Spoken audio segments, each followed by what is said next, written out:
Pronto. O que eu quero te falar pastor Issélia, dentro da perspectiva da linha pós-tribulacionista, tá?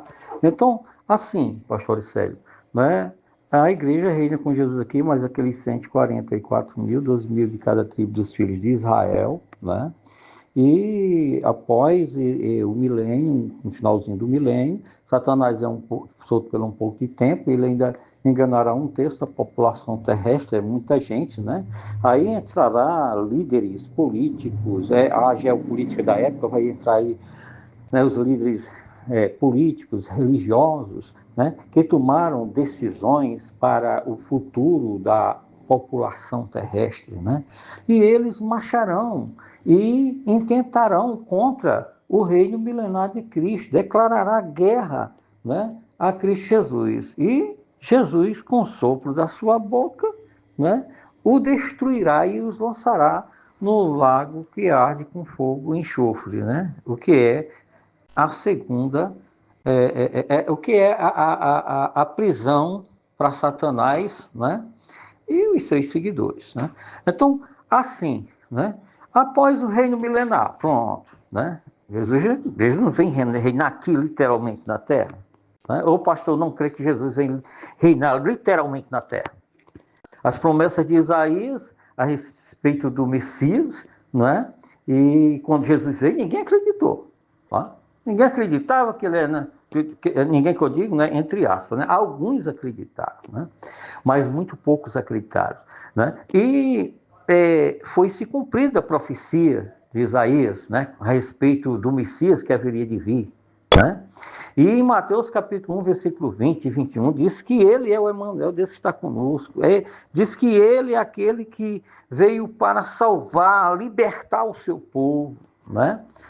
Não é isso que diz lá? Então, ali, Jesus veio trazendo uma proposta do reino de Deus, né? Do reino de Deus, do reino do Pai. Por isso que ele dizia que o meu reino é eterno, daqui eu não sou, né?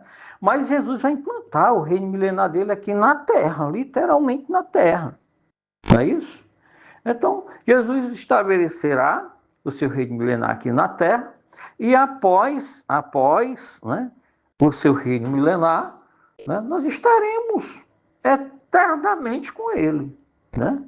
Já o Apocalipse lá de tanto de João como o de Pedro, né? De Pedro disse que os elementos da terra se arderão, né?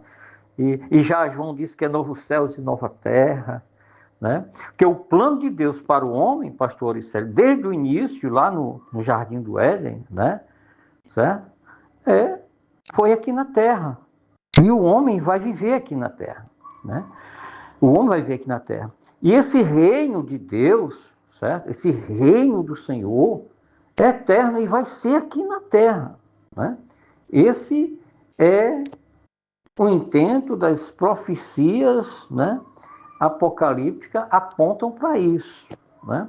Eu concordo com tudo que o senhor falou aí a respeito, né, das questões políticas, dos políticos, o cristão e a política, o que o senhor deu a entender aí, só com uma ressalva, né? A igreja não deve lançar candidatos políticos, certo? Né? Se a igreja não deve lançar candidatos políticos, né? Surge uma pergunta. Eu estou fazendo uma ressalva aqui. Não estou afirmando para o senhor que eu acredito nisso, mas estou fazendo uma ressalva, uma pergunta. Certo? Se a igreja, né, não deve estar envolvida na candidatura, ou seja, de lançar candidatos, como a igreja dos dias atuais faz aí, e elege deputado federal, e elege senador, e elege quem eles querem, né? Certo? Então a igreja se reúne e elege quem eles querem, né? Nesse sentido, né? Duro tá para eleger um presidente que tenha os pensamentos, né, cristãos, né? Mesmo ele não sendo um verdadeiro cristão, mas que seja a favor da família, né, da família natural, né? Que seja contra o aborto, que seja contra as drogas, que seja contra uma série de coisas que vai a favorecer a igreja, o pensamento cristão, a fé cristã, né? Então, está difícil hoje a igreja fazer isso, né?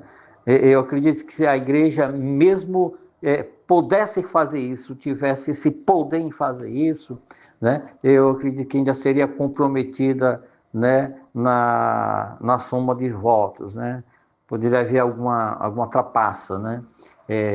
Então, quer dizer, com a questão do voto eletrônico. Então, quer dizer, a igreja, né, a pergunta né, a igreja não pode lançar candidatos políticos, né? Mas, porém, ela pode votar. Já tem quem diga que a igreja nem pode lançar candidatos políticos e não possa votar, né? Mas que defenda, né, aqueles projetos políticos que favorecem a fé cristã.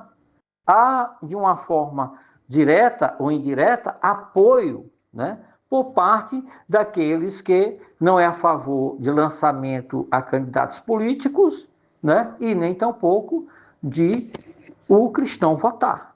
E já tem aqueles que são a favor em não lançar candidatos políticos, mas é a favor a votar.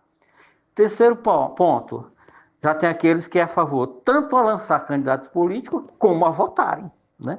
Então, para o senhor ver como a cristandade está dividida, tanto quanto estava lá no século XVI, nos dias lá da reforma magisterial, né?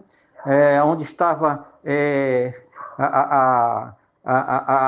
os pensamentos filosóficos e teológicos de São Tomás de Aquino em sua Suma Teológica, como estava ali também representado a reforma magisterial por John Calvino e por Lutero, né?